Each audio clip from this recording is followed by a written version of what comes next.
The giant in you is rising. Jitu ndani yako Somebody say amen. Sema amina. Lift up your voice and appreciate him again. Inua sauti yako, mshukuru yeye tena. Celebrate his holy name, his word. Sherekea jina lake takatifu, anastahili. Thank him for the wonderful testimonies we had. Mshukuru kwa shuhuda za kupendeza ambazo tumezisikia. Thank him for what he has done for you. Mshukuru kwa lile ambalo And what amekutendea. he is about to do. Na kile ambacho amejiandaa In kutenda. this second service today. Katika ibada ya pili. Father, we thank you for the first service. Baba, tunakushukuru kwa ibada ya kwanza. Lord, we thank you Bwana, for tunakushukuru what you are about to do. kwa kile ambacho umejiandaa Thank him kutenda. for the just concluded 21 day fasting and Asante kwa prayer. mfungo wa siku 21 For ulioishi. diverse testimonies, encounters. Mashuhuda, For diverse answers guso, you have majawabu received ambao and you will tumepokea receive. Give na ambao him tutapokea. the glory. Tunakupa Give him utukufu, the honor. Give him the tunakupa adoration. heshima, mpe adhama. Blessed be your holy name. Libarikiwe jina lako takatifu. Blessed be your holy name. Libarikiwe jina lako takatifu. Blessed be your holy name. Libarikiwe jina lako takatifu. Blessed be your holy name. Libarikiwe jina lako Lord, takatifu. we thank you. Bwana, Lord, tunakushukuru. we give you the glory. Bwana, tunakupa utukufu. Lord, we give you the honor. Tunakupa Oh, heshima. hallelujah, hallelujah, hallelujah. Haleluya, haleluya, haleluya. Lesha kote brashikata bralisho liaba. Alamba lebo shakia talabala bazalabo liaba. Rando lobo shialaba. Elia katalabala bashalabala bashalabalia dalaba. In the name of Jesus Christ. Katika jina la Yesu Kristo. Somebody shout a louder amen. Sema amina kubwa. I say shout a louder amen. Sema amina kubwa. On this covenant day of open door. Katika siku ya kiagano ya milango iliyo wazi. Somebody that is expectant for open door, shout a Mwenye louder matarajio hallelujah. aseme haleluya kubwa. I didn't say amen, I said shout a bigger Sema haleluya hallelujah. kubwa. Wave your hand to Jesus Pungie Yesu mikono yako. and let's sing this worship song. Tuimbe wimbo wa kuabudu. Ni wewe, ni wewe Bwana, Ni wewe Bwana, Ni wewe. ni wewe Bwana. ni wewe Wewe Bwana. Bwana, ni wewe, hatuna mwingine, ni wewe Bwana, ni wewe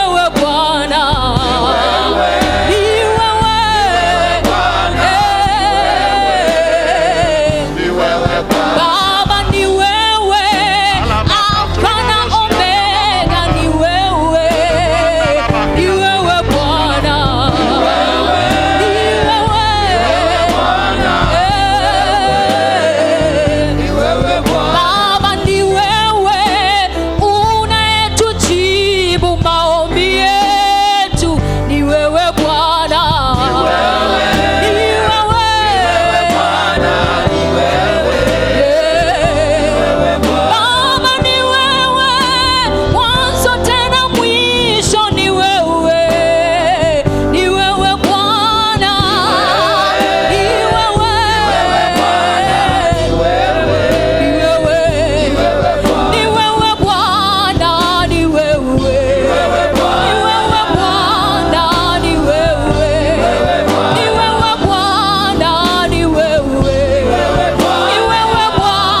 kwa maneno Say yako. something to Jesus. Say something Mwabudu to Yesu, him. mwambie kitu. Say something to him. Worship him. Mwambie kitu ukimwabudu kwa Give maneno him the yako. glory. Mpe utukufu, Give him the honor. mpe heshima. Oh, lakato shakita kotelia baba baba. Ebrande kotisho kita la balaba. Now ask him to visit you today to open doors for you. Ng'ombe akutembelee, Ask him to visit you. ng'ombe akutembelee. He have not called the seed of Jacob to seek him in vain. Hajaita wana wa Yakobo wamtafute Mungu. Ask him to visit you. Ng'ombe akutembelee. He says, surely there is an end, Anasema hakika uko mwisho and thy expectation shall not be na cut off. matarajio yako hayatakatishwa. Lo shikatu shakibalama. Ekita bashunde kita kabolisha.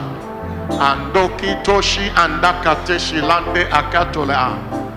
O makendo keto shakita la bashinda laba. Ebrandolo boshi alaba katekito laba. Oh yalaba. Thank you, Jesus. Asante Yesu. In Jesus' glorious Katika name. jina tukufu la Yesu. Somebody shout a louder amen. Sema amina kubwa. Doors shall be open for you today. Milango itafunguliwa kwako leo. Revelation chapter 10 verse 7 and 8 Ufunuo 3, 7 na is 8. where we stand in this service today. Ndipo tulipoanzia ibada yetu leo. The angel of the Lord Malaika wa Bwana of the church. Every Wa- church have his own angel. wa kanisa la Philadelphia. There is angel of the Lord, of the angel of this commission. Kuna malaika wa huduma hii He pia. said, this thing say he that is holy, Haya ndiye anenaye aliye he mtakatifu, that is true, aliye wa kweli, he is that had the key of David, aliye na funguo za Daudi. he that openeth Yeye mwenye kufungua and no man wala shutteth, hapana afungaye, and shutteth no naye man openeth. afunga wala hapana Say, I afungaye. know thy works. Ninayajua matendo yako. Behold, I have set before thee Tazama nimekupa an open door, mbele yako mlango uliofunguliwa, and no man shall shut wala it. hapana awezaye kuufunga. Somebody say amen. Sema amina. God have set before you and I an open door Mungu today, ameweka mlango wazi mbele yako na mimi, and you shall experience it today. na utauona huo mlango ulio wazi. Somebody shout a louder Sema amina amen. kubwa. Clap your hand for Jesus and Pigie have your Bwana Yesu seat. makofi na tafadhali keti. Welcome to our covenant day of open door Karibu katika siku yetu ya kiagano ya milango iliyo wazi, and our end of the month Thanksgiving and dedication na ni service. ibada yetu ya mwisho wa mwezi ya shukrani na kuwekwa wakfu. We thank God for the just concluded prayer and fasting. Tunamshukuru Mungu kwa mfungo tuliohitimisha. This is the beginning.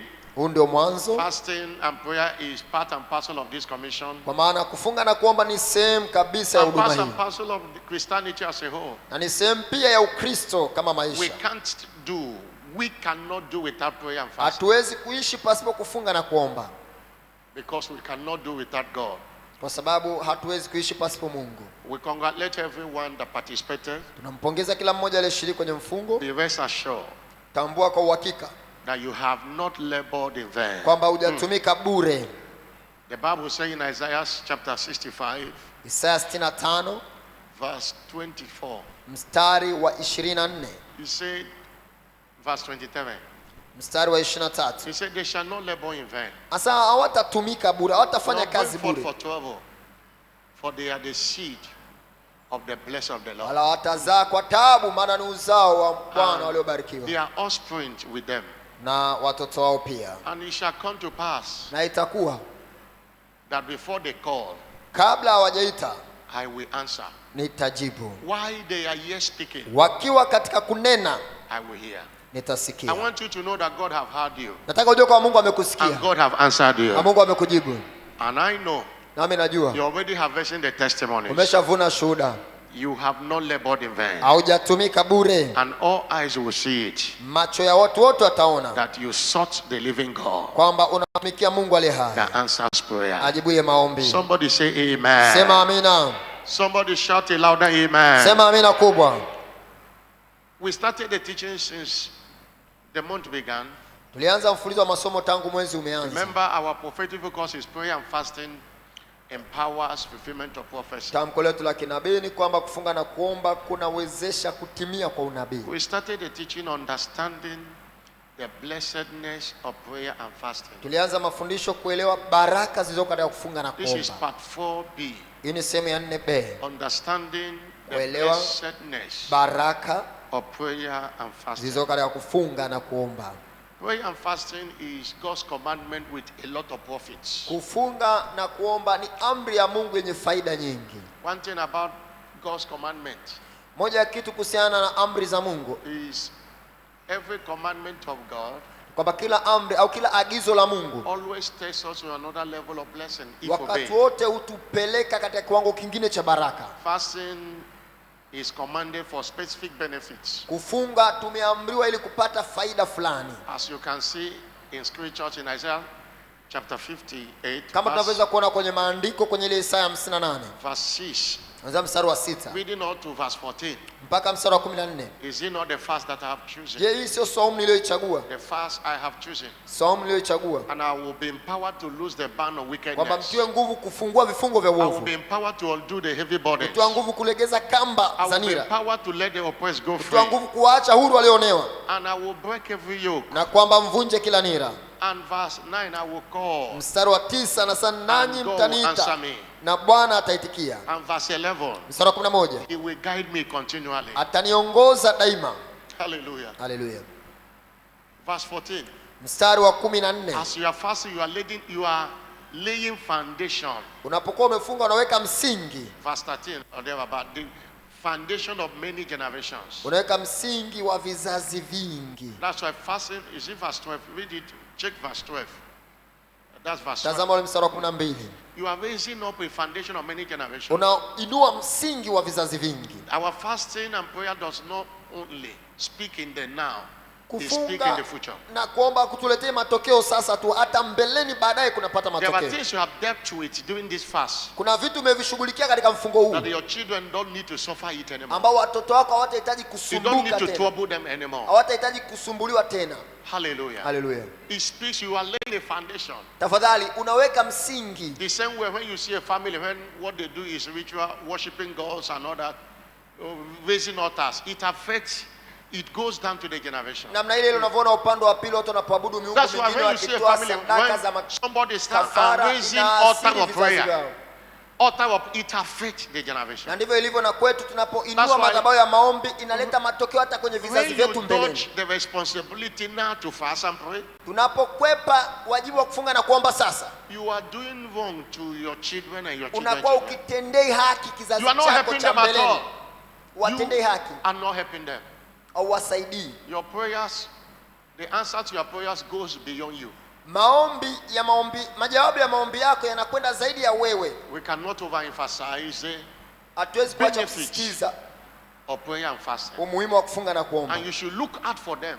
Inabidi utazamie With this fast you have done and the ones you are going to do. Don't wait until church proclaim fast. As you are led by the Spirit. katika mfungo huu na There mifungo is mingine one issue or the other. You utakaofanya don't need a church on your own. kadiri unavyoongozwa na Roho It might be Mtakatifu. 1 day, it might be 3 days, it might be 7 days. Usitegemee mfungo wa kanisa. Unaweza kaongozwa binafsi, ufunge siku moja, siku mbili, siku Fasting tatu, saba. always return with benefits. Wakati wote anaingia kwenye mfungo urejea na faida. In the first service, we look at several of them. Katika ibada ya kwanza tuliangalia faida tatu za kufunga na The kuomba. blessedness of fasting and prayer. Faida au baraka zinazopatikana katika kufunga na I say kuomba. God takes over your battle. Nisema kwa Mungu anachukua vita yako. He secure favor from God. Nisema kufunga na kuomba kuna kupatia kibali toka kwa Mungu. He enhances your access to divine direction. Pia inakusaidia wewe kuweza kusikia au kupata uongozi wa kiungu. That's where we stop in the first Hapo service. ndio tulipoishia katika ibada ya kwanza. Number 1 in this first service was the blessedness. Faida ya kwanza In this katika ibada hii ya pili. fasting and prayer engender divine health. Kufunga na kuomba inatupatia afya ya kiungu. Isaiah 58 verse 6. Isaya 58:6. Is he not the fast that I have chosen? Je, Yesu saumu niliyochagua? And verse 8. Mstari wa 8. Your light shall break forth. Nuru yako itatokeza mara And thy health na afya yako shall spring forth speedily. itachomoza. I'm not talking about the medical benefit, because if you ask any doctor or a nutritionist, he will tell you that fasting have benefit to our health.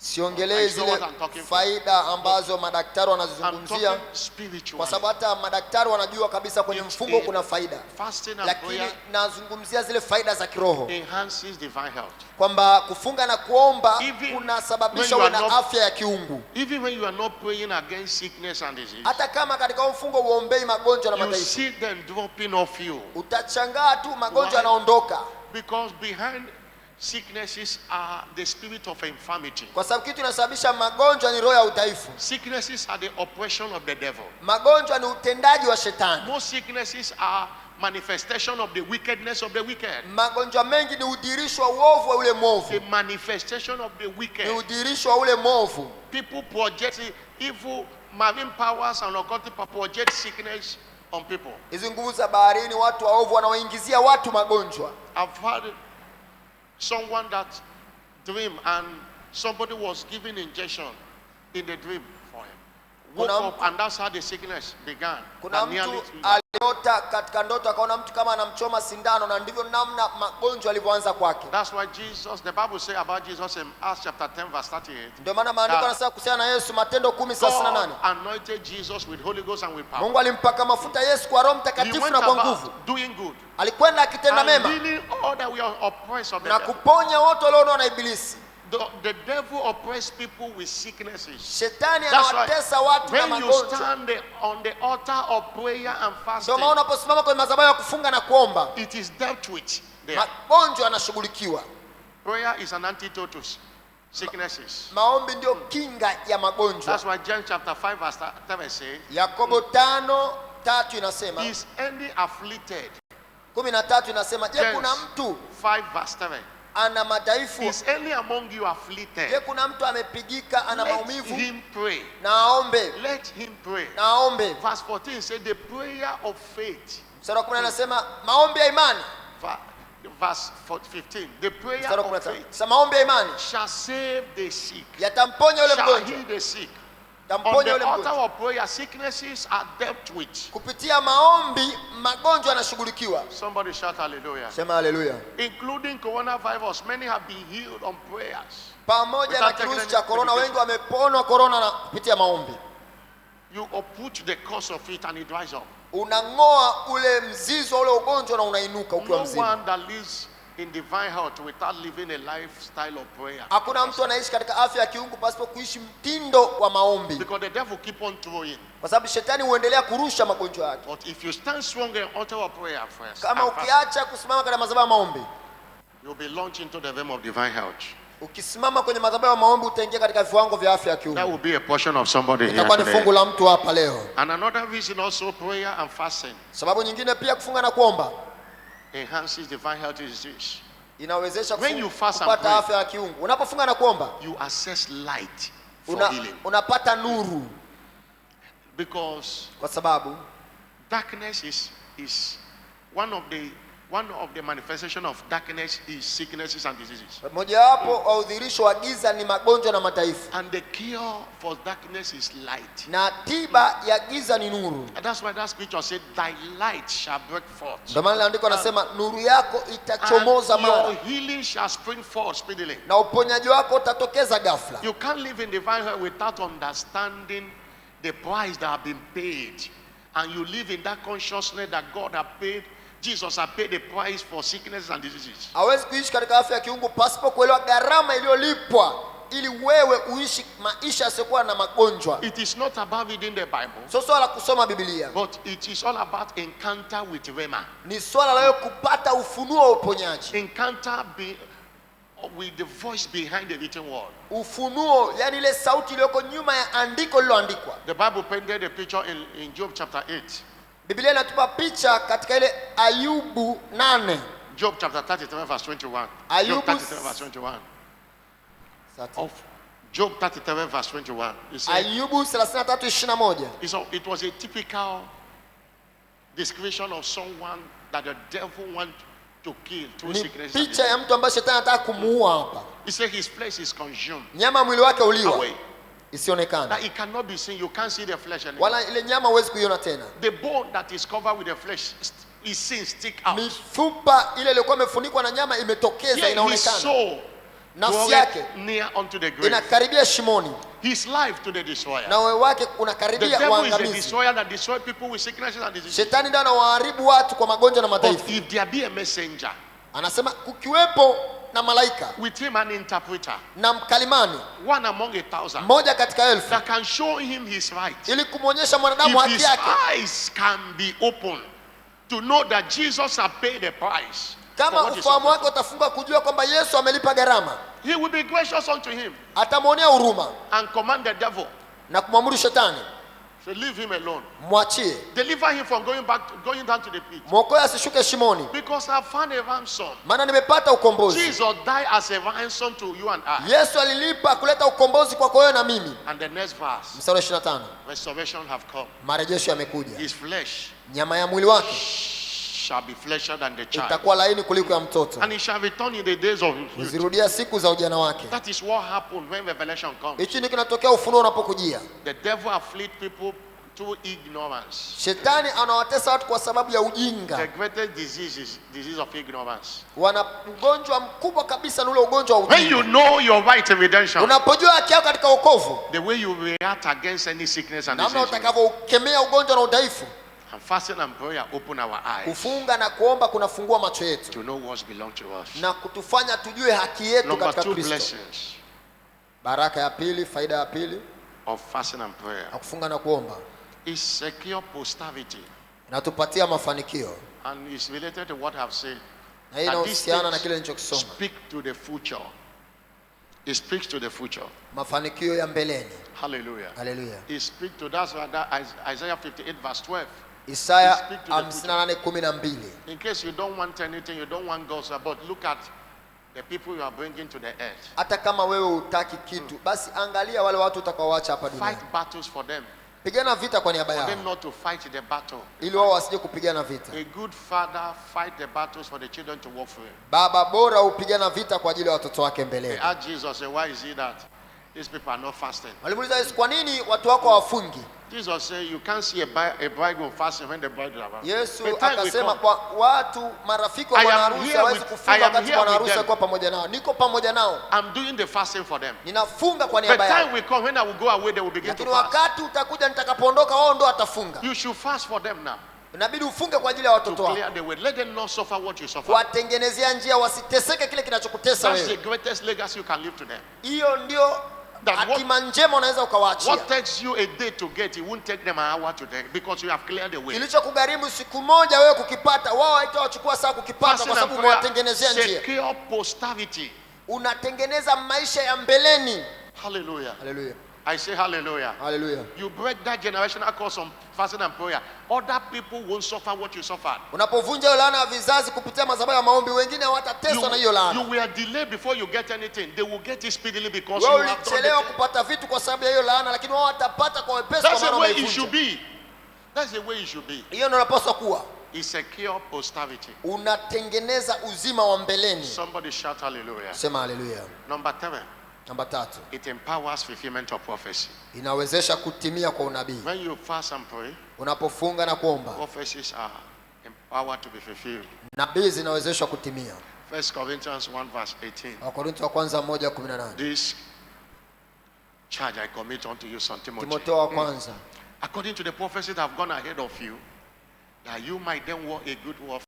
ile agizo nimekupa wewe mwanangu Timotheo, kulingana na maneno ya When you are unabii yaliyokuja mbele yako, You are war a warfare. ili to see kwamba prophetic upige healing. vita vizuri. Because every prophetic word that goes forth, the devil rises to oppose it. Inabidi upige vita na neno la kinabii, kwa sababu kila neno la kinabii linapotokea, shetani huinuka kulipinga. The reason many people see the prophetic word, they are not fulfilled in their life because they are not doing anything about it. Sababu watu wengi hawaoni maneno ya kinabii yakitimia Go kwao, kwa beyond. sababu hawatendei kazi, hawapigi vita na hayo maandiko ya kinabii. Go beyond. I have prayed in 21 day fasting and prayer. Nyenda zaidi ya kusema nimefunga na kuomba siku 21. It's a continual warfare. Ni vita endelevu Lord, hii, turnaround ever must happen in my life this year. kwamba Mungu mgeuko lazima Any utokee katika power that maisha yangu stand mwaka huu. against it, I crush it. Mpango wote ambao uko kinyume I na must uvunja, experience a turnaround. lazima nipate mgeuko. You get to Psalm 126 from 1 to 6 and you are Unasimamia ile praying Zaburi 126 mstari wa kwanza na kuendelea. to see it fulfill practically to your life. Ukipambana kwenye maombi utaona ukitimia katika maisha. Destroying every form of captivity around you. Unaharibu kila aina ya uteka unaokuzunguka. We saw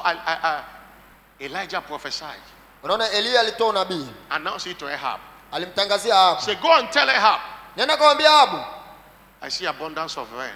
nasikia utele wa In mvua. 1 Kings chapter 18 verse 41 to 44. Wafalme wa kwanza 18:41 mpaka And then 44. Elijah went forth to pray. Na baada hapo Elia akaenda kuomba. He went to pray. Alikwenda kuomba, He put his head akainama kifudifudi upon his knees and he was interceding Na to see alikuwa that word he had akiomba. said, to see that word fulfilled. ili kuona lile neno la unabii He likitimia. would tell his servant, go and see whether there is a sign. Akamtuma mtumishi wake, nenda kaangalie The kama servant kuna would come back dalili. and say there is no sign. No. Yule mtumishi akaenda akamwambia hakuna dalili. Up to the 7th time, Mpaka mara ya 7 he was praying. alikuwa akiomba. And James chapter 5 verse 17 described to us what Yakobo Elijah did. 5:17 inatupa picha nini He kilitendeka said, pale. Elias, that's Elijah. James 5:17 was a man subject to Anasema our passion. Eliya alikuwa mwanadamu kama sisi. He prayed earnestly Aliomba kwa bidii that it might not rain, kwamba isinyeshe and it didn't rain. na haikunyesha. Verse 18. Sura 18. When he announced to Ahab, he prayed again. Alipomtangazia Ahabu He mvua prayed to itanyesha, stop rain. aliomba tena. He prayed again for rain to fall. Aliomba tena ili mvua inyeshe. Every prophetic word Kila neno la kinabii can be fulfilled if you can engage it in prayer. linaweza kutimia kama utalitumia kwenye maombi. Somebody shout hallelujah. Sema haleluya. Prayer and fasting Kufunga na kuomba empowers fulfillment of prophecy. kunawezesha kutimia kwa nabii. Don't just declare it. Usitamke tu, Go beyond that to pray. nyenda zaidi ya kutamka, nyenda Don't just kaombe. declare it my turnaround era. Usitamke tu kwamba ni mwaka wangu wa mgeuko. Pray it until it happens in your life. Omba mpaka huo mgeuko utimie. Pray until something happens. Omba mpaka kitu kitokee. It's a new day for you. Ni siku mpya kwako. Somebody shout a bigger Sema hallelujah. haleluya kubwa. I'm not hearing a bigger hallelujah. Sikia haleluya kubwa. I go to the subject of open doors. Na kwenda kwenye somo la milango iliyo wazi. Open doors. Milango iliyo wazi. What is open door? Milango iliyo wazi ni nini? Open door. Milango iliyo What wazi. does it mean? Is it a door like we see here or not in Je, tunapozungumza milango iliyo wazi ni mlango kama ule tunaoona huko wazi? Is it a physical door like Je, that? ni kitu cha mwilini? Open door.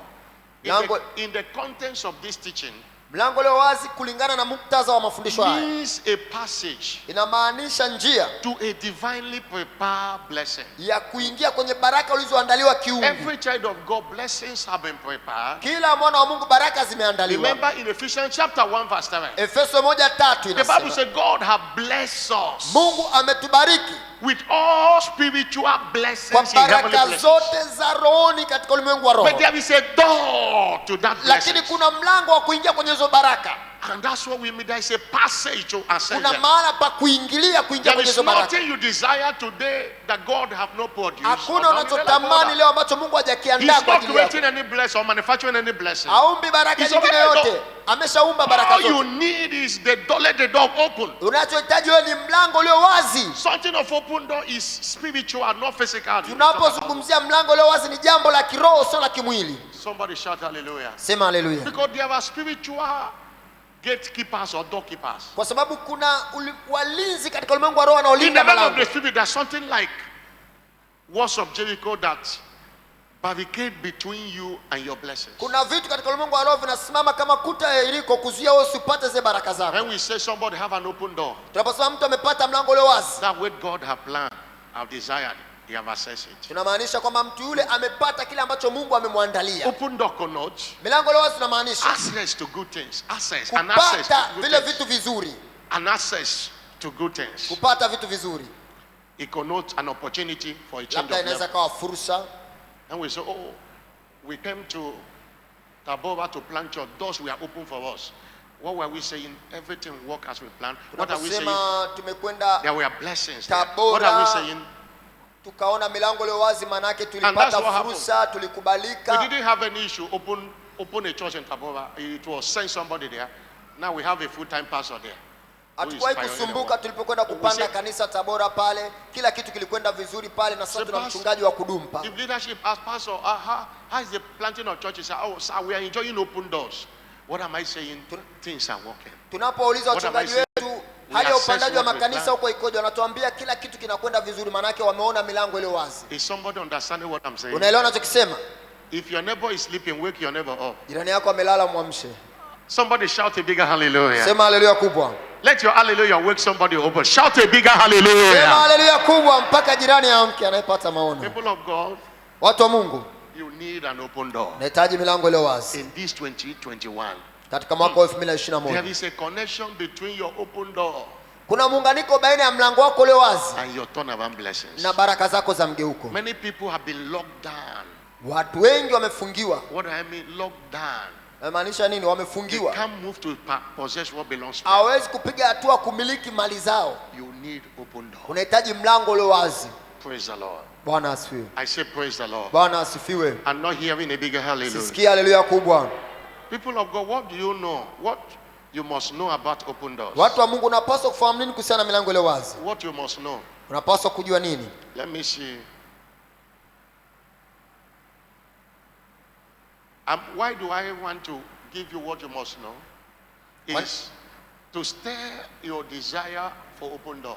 Nataka ufahamu haya ili tamanio lako la kupata mlango ile wazi Your liinuke. zeal to pray for it and do what is required. Ile shauku yako iamke ya kuomba milango ile wazi. You need an open door Unahitaji mlango ile wazi in your business. katika biashara In yako. the first service, I told them what to expect. Open doors in your career and business. Kwenye ibada ya kwanza niliwaambia watarajie milango ile wazi kwenye biashara, kwenye taaluma, Open doors of favor. milango ile wazi ya Open kibali, doors of marital breakthrough. milango ile wazi ya mipenyo ya ndoa, Hallelujah. Hallelujah. Open doors of financial breakthrough. milango ile wazi ya Open mipenyo ya doors kifedha, of international connection. milango ile wazi ya muunganiko wa Door kimataifa. can open to you outside this country. Milango inaweza kufunguka And hata your nje ya business will blossom taifa more than hili ever before. na kusababisha ufanikiwe kiungu. Hallelujah. Haleluya. And I pray for someone here. Ninamwombea mtu hapa. Doors are opening for you. Milango inafunguka kwa ajili yako. Outside this country of your God. Nje ya taifa hili la You Tanzania. are going global this year. Unaenda kuwa kimataifa I'm mwaka not huu. hearing a louder Sisikia amen. amina I say kubwa. you are going global this Unakwenda year. kuwa mataifa mwaka huu. Doors of international connections Milango ya muunganiko wa are open kimataifa for your business. inafunga kwa ajili ya biashara Are yako. open for your career. Inafunga kwa ajili ya I'm taaluma not yako. hearing a louder Sisikia amina amen. kubwa. What you must know about open doors. Nini unapaswa kukijua kuhusiana na milango ile wazi? Number one, Namba moja. every open door, Kila mlango ile wazi, every God open door kila mlango ile wazi opens a new chapter unakufungulia ukurasa mpya in the lives of God people.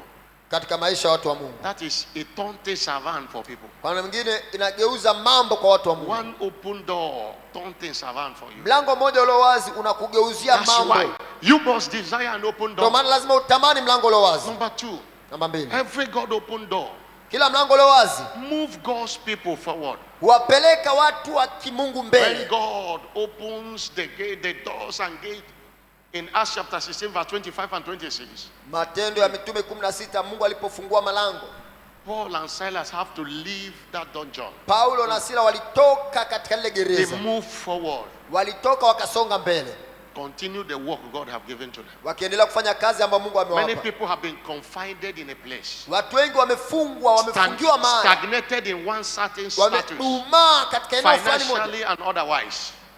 When doors are open for you, Lakini milango inapofunga kwako, naturally you move forward. kikawaida kabisa unasonga mbele. You are going forward for Unasonga today. mbele kuanzia leo. I'm not hearing a louder Sisikia amen. amina kubwa. I'm not hearing a louder Sisikia amina kubwa. amen. Number three, Namba tatu. every God's ordains door changes. Every God open door changes the level of God's people. Kila mlango uliofunguliwa na Mungu hubadilisha viwango vya watu You wa want Mungu. your level to change? Unataka viwango vyako vibadilike? Let doors. Desire it. Tamani mlango ulio wazi. Decree it. Tamka And you will experience it. na utapata. Number four, Namba 4. every open door Kila mlango ulio wazi comes with fresh blessings. unakuja ukiwa na baraka mpya. Blessings. What you will be enjoying will be different from what you have been enjoying. Unachokifurahia ukipata mlango ulio wazi ni tofauti na It unachokuwa comes unakifurahia huko with nyuma. fresh blessings. Mlango ulio wazi unakuja na baraka So mpya. Isaiah 45 verse 1 to 7. Isaya 45 When God 1 mpaka 3. open the gates Bwana the two leaf alipofungua malango, and he didn't allow anybody to shut it against Cyrus. milango You see, haitafungwa the zidi ya blessing Zara. pronounced from verse 2. Unaona baraka verse four. zotamkwa kwanza mstari wa That's pili. what new blessings. Baraka mpya.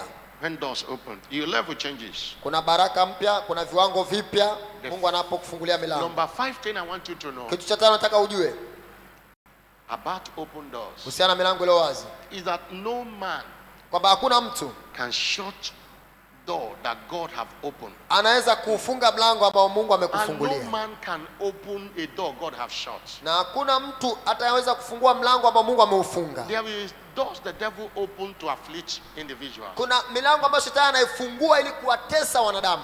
God shut them.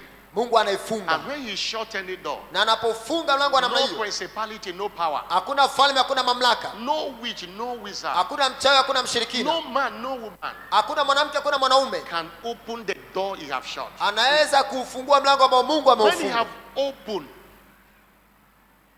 no devil can shut it. Na anapokufungulia Mungu, hakuna mwanadamu anaweza That kufunga. is why you must desire open door. Ndio maana lazima utamani milango ile wazi.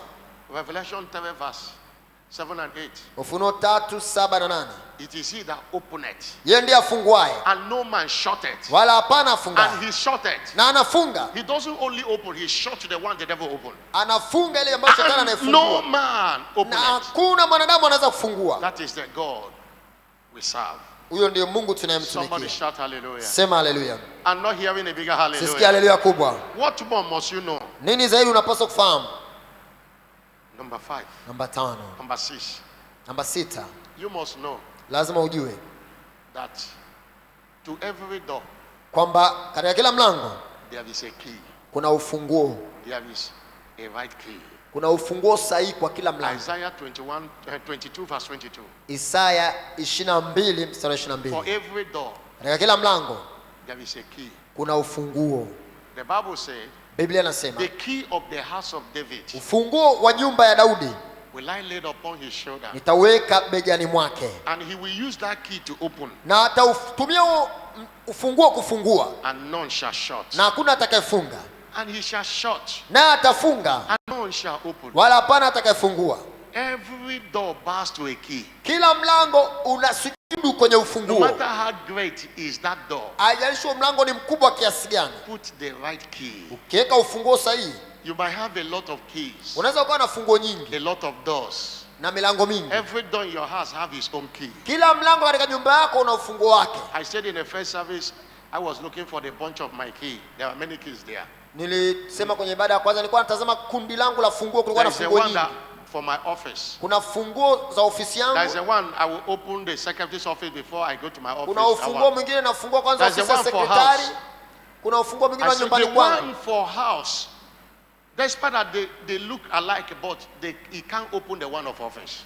Japo kwamba hizi funguo zinafanana, ule ufunguo wa nyumbani hawezi kufungua And the one mlango for wa office ofisi. can't open the one of house. Na ule ufunguo wa ofisi hawezi To kufungua open my mlango wa nyumbani. office, I need the right key for it. Ili ni ufungue mlango nahitaji ufunguo What does sahihi. that mean? Namaanisha nini? There are keys, Kuna funguo, but there is a right key for that situation. lakini kuna ufunguo sahihi kwenye hiyo hali yako A unayopitia. key for marital open door Ufunguo wa kupata milango wazi kwenye ndoa might be different for a key for financial ni open door. tofauti na ule ufunguo unaokupatia If milango you wazi use a kwenye key of fedha. financial open door, Ukitumia ule ufunguo wa kufungua milango ya fedha trying to open marital door, kujaribu kufungua mlango wa ndoa, it might not open. unaweza huo mlango usifunguke. Are you hearing what I'm saying? Nasikia anachokisema. But there is a master key. Lakini kuna ufunguo mkuu. The master key opens every door. Ufunguo mkuu unafungua kila aina ya mlango. In a hotel, Katika hoteli I went somewhere and I was in a hotel. I went with the key to go to where a church I visited I want to go. And before I came back, they have cleaned, and I said, where did you put gate key? He said, we have the master key that opens every hotel room there. nilikwenda hoteli fulani One na key, wakati master key. nimetoka kwenda kufanya mambo fulani nikakuta baadaye wameingia. Nikauliza you- wameingiaje? Wakatuambia tunao ufunguo ambao unafungua vyumba vyote. They open and do what they want to do. Walifungua chumba changu wakafanya wanataka In kufanya. the school of open door, Katika shule ya milango iliyo wazi there is a master key. kuna ufunguo mkuu. And that master key is God's presence. Na huo ufunguo mkuu ni uwepo wa Mungu. God's presence Uwepo wa Mungu. is a master key. Huo ndio ufunguo He mkuu. can open doors. Unaweza ukafungua He malango. can doors open on his own when God appears. Milango inafunguka yenyewe Mungu anapotokea. Psalm 114 verse 1 to 14. When God Zaburi appears. 114 mstari wa kwanza mpaka 14. Even mountains, Hata milima, Red Sea parted way. bahari ilipasuka. Romans ikakimbia. 8:31 say, if God be for you, no one can be against you. No Warumi door, anasema Mungu akiwa upande wetu hakuna mtu anaweza kuwa no kinyume door nasi. can shut against you. Hakuna mlango unaweza kufungwa kinyume nao. Divine presence is a master key. Uwepo wa kiungu ndio ufunguo mkuu. Is it financial open door? Divine presence. Unataka Is it marital open milango door? Divine wazi ya presence. kifedha, Is it business uwepo wa open door? Mungu. Divine Je, presence. milango wazi ya Is biashara ya it doors ndoa, of international uwepo wa connection? Mungu. Divine presence is a master key. Uwepo wa kiungu ndio ufunguo It's so mkuu. important you understand that. Ni la muhimu sana kuelewa hilo. I didn't share it in the first service. It's a master Sikutamka key. hili jambo ibada ya kwanza. That's why do everything to carry God. Ndio maana fanya kila unachoweza umbebe You Mungu. carry God. Ukimbeba Mungu, You know there are doors unajua kuna milango that when you approach them, ambao ukikaribia they open on their own. inafunguka yenyewe. You don't speak to them. Wala You don't uongei. touch them. Wala They uigusi. were made with machine that's controlling them. Like, they open. Ilitengenezwa na sensa inafunguka That yenyewe. is what happens when you carry God. Hicho ndio kinatokea unapombeba Mungu. He's the master key Yeye Mungu ni ufunguo mkuu to open doors. unaofungua milango yote. That's why the Bible says, Ndio maana Biblia inasema Psalm 24 verse 7 to 10. Zaburi ya 24:7 mpaka Lift 10. up your heads. Inueni vichwa vyenu, Oh, ye gates. enyi And malango. be lifted up, you everlasting Inueni vichwa vyenu door. malango ya milele, That the King of glory shall come in. ili mfalme wa utukufu apate Say, who kuingia. is the King of glory? Ni nani mfalme wa He utukufu? said, the Lord is strong. Bwana mwenye nguvu The Lord strong and mighty. na hodari, The Lord mighty in battle. Bwana hodari wa vita.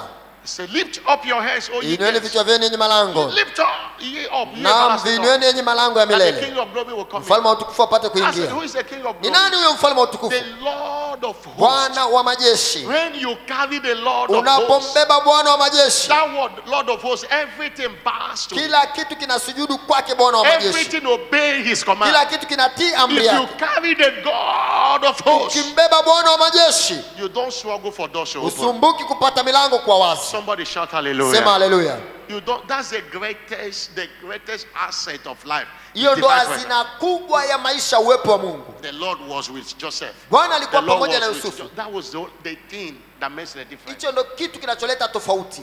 That's the thing that makes the difference. Hicho ndo kitu kinacholeta tofauti. You say, how God anointed Jesus with Holy Ghost and with power. Namna Mungu He went alivyompaka about mafuta doing Yesu good kwa Roho and Mtakatifu na healing kwa all nguvu, that was oppressed of the akatembea devil. akaponya wale wanaona For ibilisi.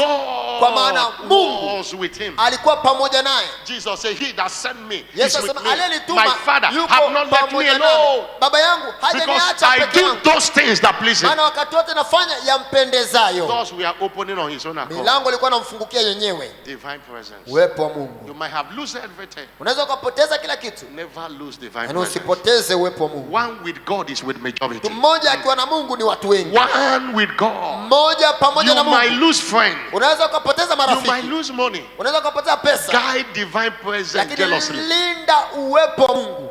Doors will open for you. Na kwa hivyo milango itafunguka Somebody yenyewe. shout hallelujah. Sema haleluya. Somebody shout hallelujah. Sema haleluya.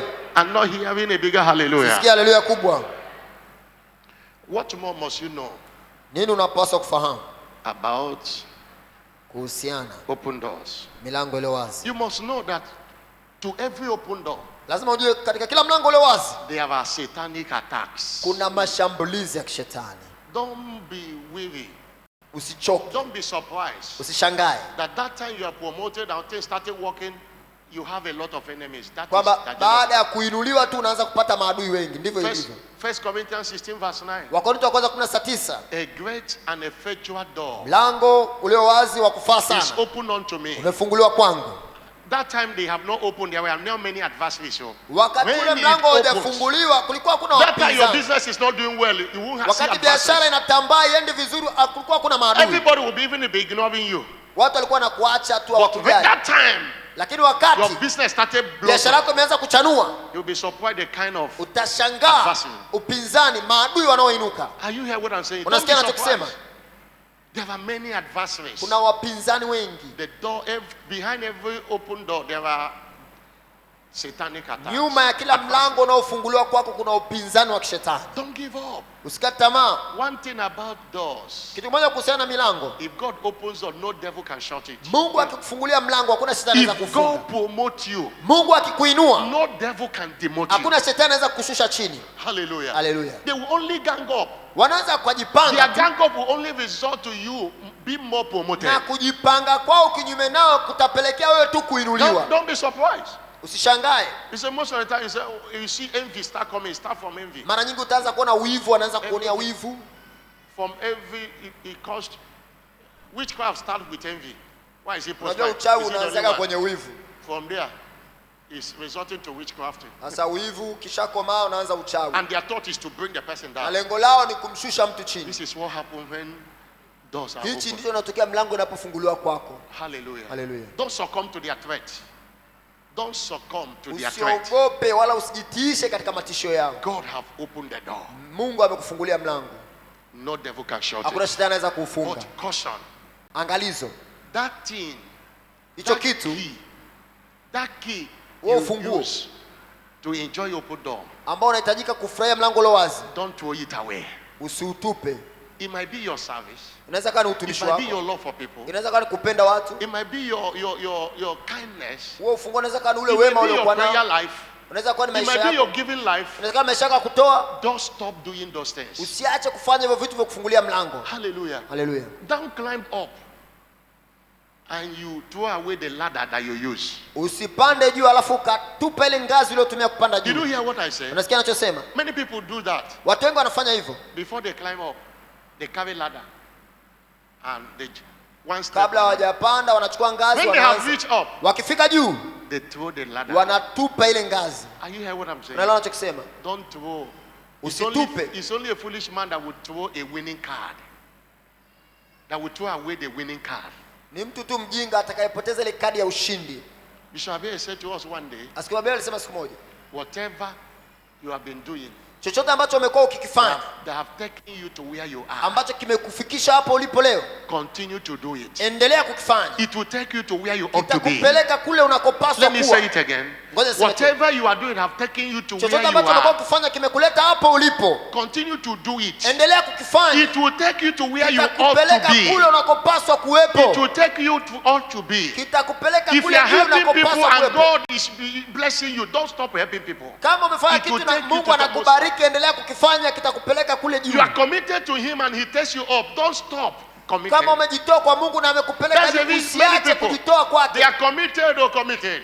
Oh, they are believing God for one breakthrough or the other. When they get it, they forget the God. Kuna watu ambao walikuwa wanajitoa kwa Mungu wakitamani mpenyo mmoja ama mwingine, walipopata ule mpenyo wanaacha tena kujitoa Oh, kwa they are Mungu. married now. God is nothing. Coming to Wameshaoa church na is kuolewa nothing. sasa, Mungu sio kitu tena. I'm tired though. Nimechoka my sasa, husband, my nimechoka, wife. mume wangu, niko busy na mke God is wangu. laughing. Mungu anacheka Remember tu. when you were praying to me? I've opened door marital and you don't have time for me. Mungu amekufungulia mlango wa kindoa, huna muda naye tena. Some of them got a job.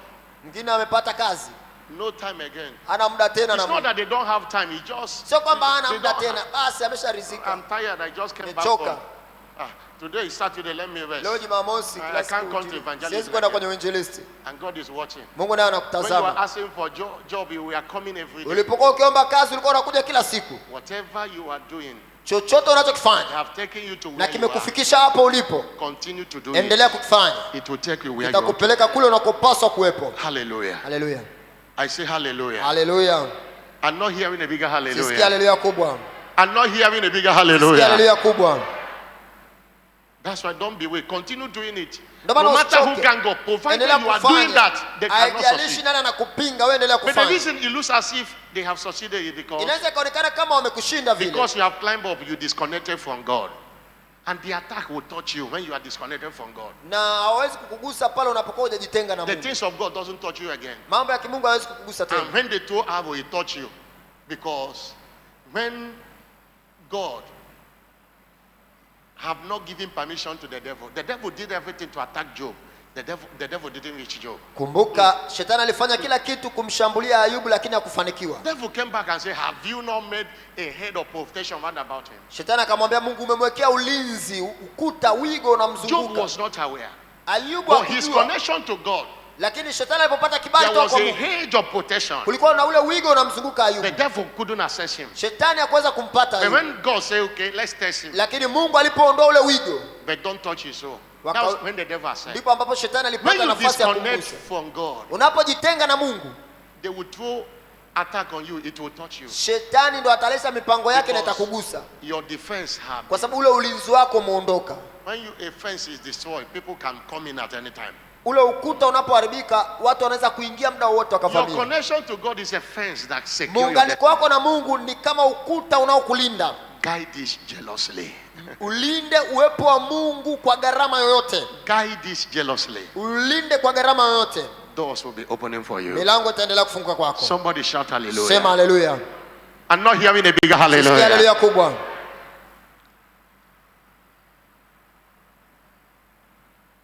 What again? Nini tena?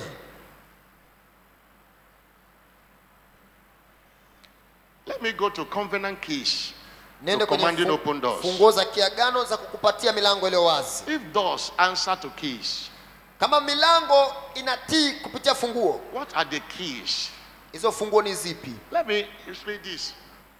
The kingdom to you and I belong Katika ufalme ambao wewe na mimi tupo, operate by keys. inatenda kazi kupitia funguo. Matthew 16 verse 19. Mathayo 16:19. Jesus said, I will give you Yesu sasa nimekupatia the keys of the kingdom. funguo za ufalme. Jesus have it. Yesu anao funguo. Jesus collected all of them. Yesu alizichukua hizo When funguo he zote. died, one of the things he collected, Alipokufa, moja ya kitu ambacho He's Yesu the keys alikichukua everything. ni funguo. Alizichukua the key of life.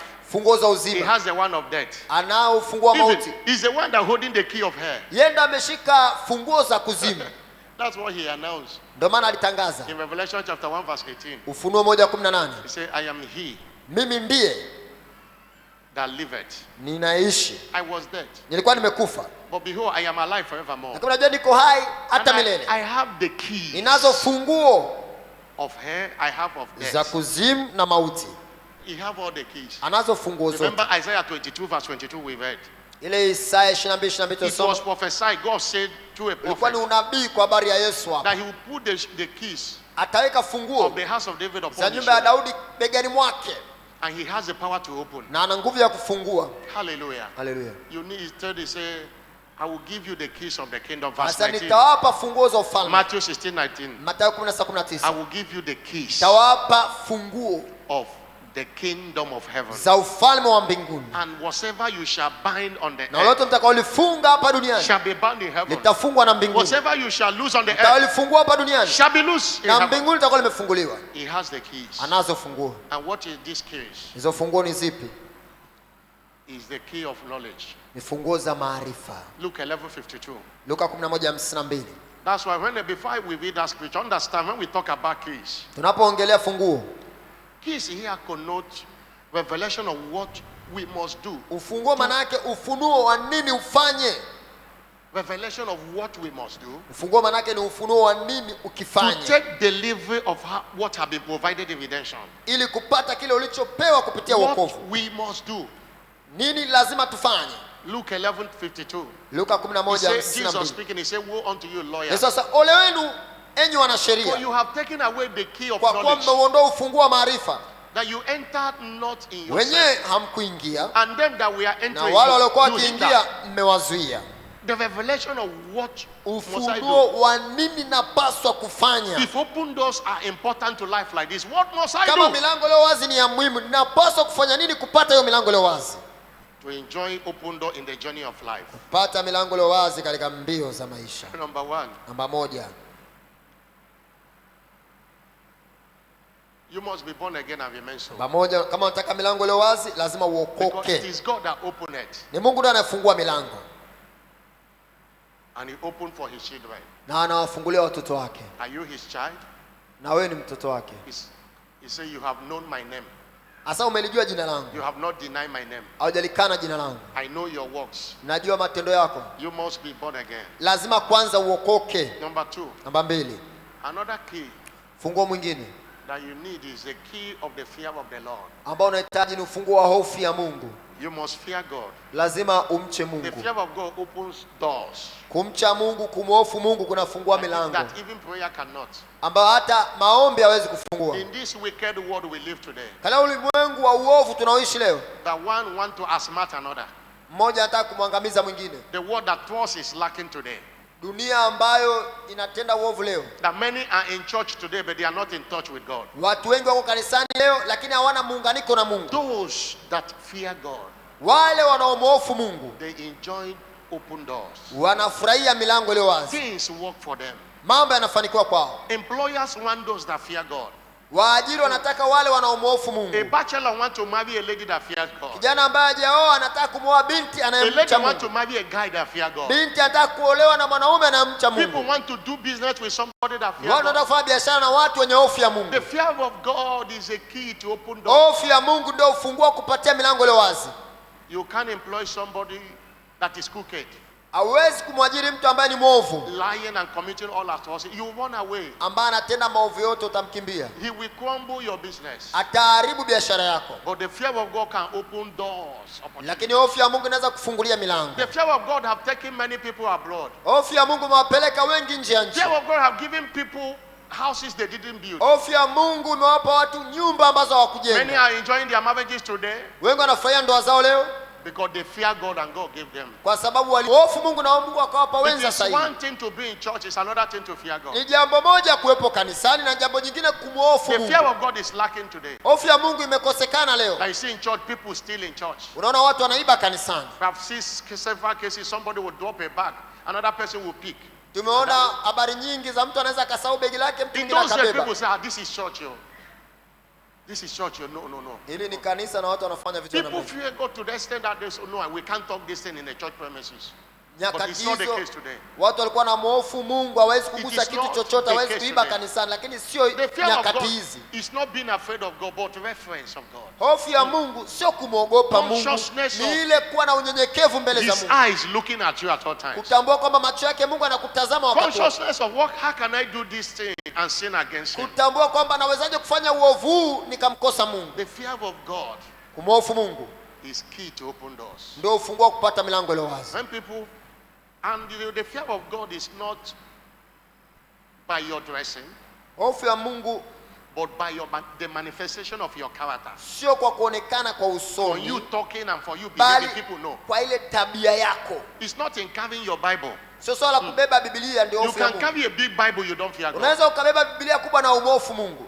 When people stay with you 5 minutes, they will know whether you fear God. Watu wakikaa na wewe kwa dakika 5 watajua kwamba unamhofu Mungu au la. Hallelujah. Hallelujah. That's why I say it's not about walking very quietly in church. Ndio maana nilisema kumhofu Mungu sio kutembea kitakatifu It's not kanisani. about dressing well in church, behaving well. People behave well in church. Sio namna ambavyo unakuwa na tabia nzuri kanisani, kwa sababu watu wanaigiza kanisani wana tabia nzuri. But outside the church, what? Lakini nje ya kanisa unafanya nini? The people God will use to, your destiny helpers might not even be in church, might be in that place you are busy. Wale watu ambao wangekusaidia kwenye hatima yako wanaweza akawa wapo kanisani, wanaweza akawa kwenye eneo la nje kabisa huko That ulipo. place you say, none of our members is here. Pastor, nobody will see me. There Kule must be nje a destiny helper there ambako watching. wanasema mchungaji hayupo, hakuna mshirika wa kanisa ananiona. Kumbe kuna watu ambao wangekusaidia kwenye hatima, wanakuona huko. People see you as a quiet person in church. Watu wanakuwa na mtu mtulivu kanisani, But in your office, you have insulted everybody. lakini ofisini kwako umetukana kila mtu. People run away from you. Watu wanakukimbia. You can't enjoy open door. They can even stand against your promotion because of your character. Hawezi kufurahia milango leo wazi. Wanaweza kusimama hata kinyume na kuinuliwa kwako hapo ofisini. Neighbors say, if this person is attending this church, I will never come to this church. Kuna mtu Because of anasema, your character. jirani zako wanasema kama wewe ndio unasali pale, But we see in church Kama as a very sitakuja nice kwenye hilo sister, kanisa. very nice brother. But outside here, what? wanaweza kuona kanisani kaka mzuri, dada mzuri, unapiga na makofi, lakini nje ni mtu tofauti. Praise the Lord. Bwana The asifiwe. fear of God is not only in the church, Hofu ya Mungu si kanisani tu, it must be reflected everywhere. inapaswa ionekane kila eneo. Somebody shout hallelujah. Sema haleluya. Somebody shout hallelujah. Sema haleluya. They don't hate you in that office. They only hate your character. Pale ofisini hawakuchukii, wanachokichukia ni If you tabia can yako. change your character, Ukibadilisha tabia yako, you will enjoy your promotion. utaanza kufurahia kuinuliwa They kwako. don't hate you. Hawakuchukii. The way before your boss talk one, you have talked 5. Everybody is Bosi wako watching you. hajamaliza neno moja umeshaongea matano. You say I'm a winner. They are mocking. You say, Alafu nah, unasema mimi ni mshindi. this church is it the way they do? Live in the fear of the Lord. Ishi katika hofu ya Mungu. Doors will be opening for you. Hiyo itasababisha milango ifunguke kwako. Somebody shout hallelujah. Sema haleluya. Don't have that notion. It's only in the church they will see me. You might even believe in God for a suitor, but your suitor might not be in the church. It might be in that place you might be misbehaving. Usiishi tu vizuri kwa sababu upo kanisa. Unaweza kuwa unamwamini Mungu kwa ajili ya mwenza wako na mwenza wako And that's akawa the notion. huko unapofanya hayo maovu. And I said in the first service, see, oh, you wear those tight things you are wearing that displays your body. You wear it when you are coming to church. You now bring out a wrapper and start cover.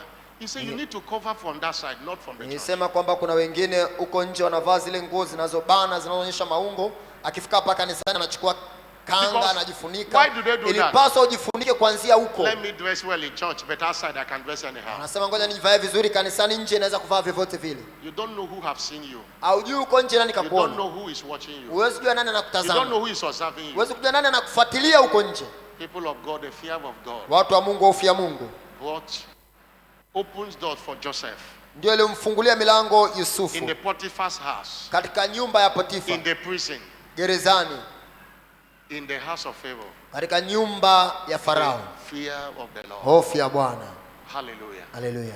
I'm not hearing a bigger Sikia hallelujah. haleluya kubwa. Somebody shout a bigger Sema hallelujah. haleluya kubwa. Number 3 key Ufunguo wa tatu is loving God ni kumpenda Mungu and remain in love with God. na kudumu katika upendo na Mungu. Lovers of God enjoy open doors. Wanaompenda Mungu hupata milango iliyo wazi. Romans chapter 8 verse 28. Warumi 8:28. The Bible says Biblia inasema all things mambo yote work together hutenda kazi to them that love God, kwa wema kwa wale wampendao to Mungu, them who are called according to his purpose. wale walioitwa kulingana na All kusudi lake. things, all things.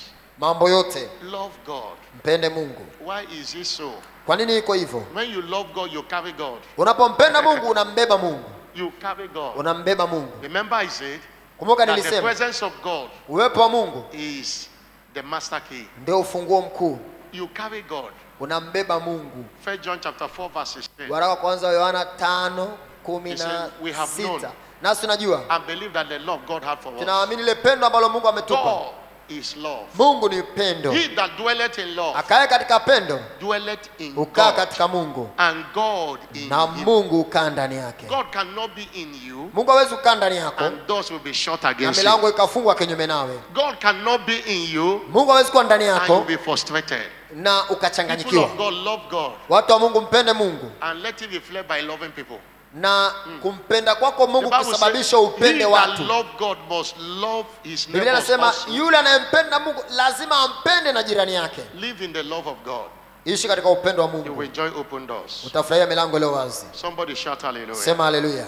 Number 4. Namba 4, That's the key of divine guidance. To enjoy open door, you need the key of divine unahitaji guidance. uongozi wa kiungu, fungua In other uongozi wa words, kiungu.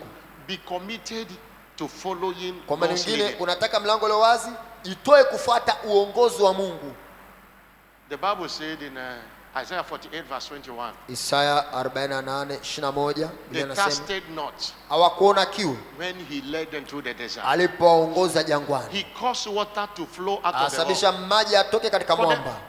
they clapped the rock also and the water gush out. Following what God directs you. Kufuata kile ambacho Mungu anakuongoza huleta milango You iliyo know why wazi. doors opens to plant church everywhere despite the lockdown? God said it. Unajua It kwa was nini not- milango ilifunga kwetu kupanda makanisa pasipo kujalisha watu walikuwa wamejifungia It ndani? was not an Ni kwa ambition. sababu ya kufuata uongozi wa No kiungu. mortal man will have such ambition. No, it was not an ambition. Halikuwa tu tamanio la mtu, ilikuwa ni uongozi wa If kiungu. it was an ambition, Kama lingekuwa tamanio la mtu, COVID-19 could have stopped it. kile kirusi cha corona kingezuia upandaji wa Because there makanisa, was a total lockdown in Nigeria. kwa sababu kule Nigeria watu walikuwa wamefungiwa wote ndani, Unlike what we experience here. There was a tofauti na total hapa lockdown. Tanzania. And things we are working because God said we are following the leading. Tunafuata uongozi wa kimungu, But when you go on your own, lakini unapofuata uongozi wako, doors will be shut. milango itafungwa kinyume. God can't send you to do business in Kariako and doors are Mungu hawezi shut kutuma against you. ufanye biashara kale yako na milango ikafungwa kwako. God can't send you anywhere and people stand against you. Mungu hawezi kutuma mahala afu watu wakaenda kinyume na wewe, Because he go before the led. kwa sababu anamtangulia He anayemuongoza. say, I will go before thee Sasa nitatangulia mbele and yako, make the crooked places straight. nitasawazisha mahala palipo paruza, And there is no door that can shut against na God. kuna mlango unaweza kufungwa kinyume na Mungu. The reason many are frustrated is we follow ambition, Sababu ya wengi wamechanganyika kwa sababu We do what wamefuata we want, matamanio not yao, what God wants. wanafuata kile wanachokitaka, We si kile saw ambacho Mungu oh, this anakitaka. business is lucrative. We don't ask God, what are you saying? Au muulizi Mungu, hii biashara unasema nini kuhusiana na hii biashara, hata kama inaleta faida. Proverbs 16:25. Mithali 16:25, There is a way that seemeth right kuna njia ionekanao sahihi unto a man, machoni pa mtu, but the end thereof lakini mwisho wake are ways of ni death. njia za mauti. It might look like right, but Inaweza it's not. kaonekana kama ni sahihi lakini si sahihi. Follow divine guidance. Fuata uongozi wa kimungu. Somebody shout hallelujah. Sema haleluya. Number 5. Namba 5. Key of service. To enjoy open doors. Unataka kufurahia milango ile wazi. Enter into a covenant. Ingia katika agano To serve God. la kumtumikia Mungu And the interest of his kingdom. na matakwa ya ufalme wake As a lifestyle. kama mtindo wa maisha God yako. will be committed to open doors for you. Mungu atakuwa anawajibika kukufungulia milango. God said, because I know your works. Mwanzo najua matendo yako. I know what you are doing in my kingdom. Najua unachokifanya kwenye ufalme They might wangu. even laugh at you. Inawezekana But wanakucheka. I know everything. Mimi najua kila kitu. And you have kept my word. Umetunza neno langu. You have not denied my name. Hujalikana jina langu. Every time you are going to tell people Jesus love him. Kila wakati unakwenda kuwaambia watu You have Yesu not been anakupenda. ashamed to evangelize him. Hujaona aibu kutangaza That's injili. why I will open doors for Ndio you. maana nitakufungulia milango. Service to God provoke open doors from God. Kumtumikia Mungu kunasababisha Mungu atufungulie milango. God will always open doors to those that serve him. Mungu akatoa ufungua milango kwa wale wanaomtumikia. We read the testimony in the first service. Tulisoma ushuhuda kwenye ibada ya kwanza. Somebody say Matthew 6:33 opens door for me. Na mtu anasema Mathayo 6:3 imenifungulia Open milango. door. Many are enjoying open door because they serve. Wengi wanafurahia milango leo wazi kwa sababu walitumika. January is ending today. Januari inaisha leo. We have used it to do fast and Tumeitumia Januari kufunga na kuomba. make a decision Fanya maamuzi. to join a service unit. Begin from Kujiunga there. na kikundi cha utumishi. You know you can sing very well. Unajua unaweza kuimba You vizuri. can usher people in. Unaweza kuwahudumia watu You can vizuri. mop the ground, clear the ground, join sanctuary. Unaweza You can sing, you kusafisha can play madhabahu. instrument, join choir. You can usher people in, make a choice. Unaweza kuimba, ingia kwaya. Unaweza kuwahudumia watu, ingia kundi cha wahudumu. Maybe you have a ministry, you can teach the children very well. Kama una huduma ya kufundisha watoto vizuri, jiunge na Don't be a bench warmer in the na church. huduma ya walimu wa watoto Sunday schools. Don't be a liability to God. Be an Usiwe mtu wa asset. kupamba viti moto. A liability Usiwe mzigo kwa Mungu. is someone who is only collecting from God but is not adding anything. Mtu ambaye ni mzigo kwa Mungu ni yule anayechukua tu kutoka kwa Mungu lakini aongezi chochote kwa Mungu. You have done all to last year. Umefanya hivyo mwaka wote uliopita. So there are many of them.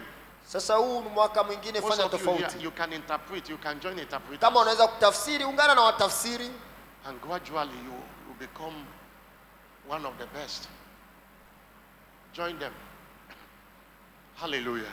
Ungana na kikundi chochote cha utumishi na upate There are many kutumika. of them. We have crowd control unit. We Kuna have vikundi vingi vya hospitality. kusimamia makundi We ya have watu. protocol. Tuna we have- kikundi cha itifaki, We have prayer army. tuna jeshi la maombi, We have prayer army. na jeshi la maombi. You can pray. Kama unaweza Praying for the kuomba, kingdom, praying for the land. kuombea kanisa, kuombea nchi.